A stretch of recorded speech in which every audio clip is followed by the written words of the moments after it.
రేపు సబ్జెక్ట్ రావడం జరుగుతుంది, వాటిలోనే కలిసి రావడం జరుగుతుంది. అదేవిధంగా ఈరోజు మొక్కలు నాటుకొని పెట్టుకోగలకపోతే కనుక రానున్న భవిష్యత్తులో ఇలా ఆక్సిజన్ కొనుక్కొని పెట్టుకోవాల్సి వచ్చే పరిస్థితి వస్తుంది. ఆ పరిస్థితి లేకుండా ఉండాలంటే ప్రతి ఒక్కరూ నాటుకోవాలా. గంటకు ఒక 250 నుండి 300 రూపాయలు ఖర్చు పెట్టాల్సి వస్తుంది. మనకు ఎన్ని ఎకరాలున్నా, ఎన్ని కోట్లున్నా, ఎన్ని డబ్బులు కూడబెట్టున్నా కూడా వ్యర్థమే అవుతాయి. పెద్ద పెద్ద గుట్టలున్నా కూడా తవ్వుతాలు ఉంటాయమ్మా, ఉండవు.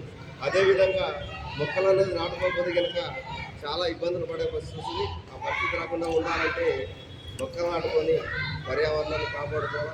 ఇప్పుడు వానలు ఇప్పుడెందుకు కుడుతున్నాయి? వానాకాలం పడలేదు వానలు, ఇప్పుడెందుకు పడుతున్నాయంటే ఆ టైంలో బాగా ఎండలు కూడా సరిగ్గా భూమి తేవలేక వర్షాలు అనేవి పడలేదు. ఇప్పుడు వర్షం అయిపోయిన తర్వాత, వర్షాకాలం పోయిన తర్వాత వానలు పడడం వల్ల తేమ ఉండేసి వానలు పడని టైంలో వానలు పడుతున్నాయి. ఈ విపత్తులు జరగడానికి కారణం మొక్కలు లేకపోతే. మొక్కలు అనేది పెంచుకొని పర్యావరణాన్ని కాపాడుకోవడము. ఇక్కడ ఈ స్కూల్లో ఈ సదుపాయం కల్పించినందుకు అందరికీ ధన్యవాదాలు తెలియజేస్తూ ప్రిన్సిపాల్ గారికి, ఈ టీచర్ గారికి అందరికీ, ఎందుకంటే నేను ఎక్కువ మాట్లాడలేను. థ్యాంక్ యూ అమ్మ అందరికీ.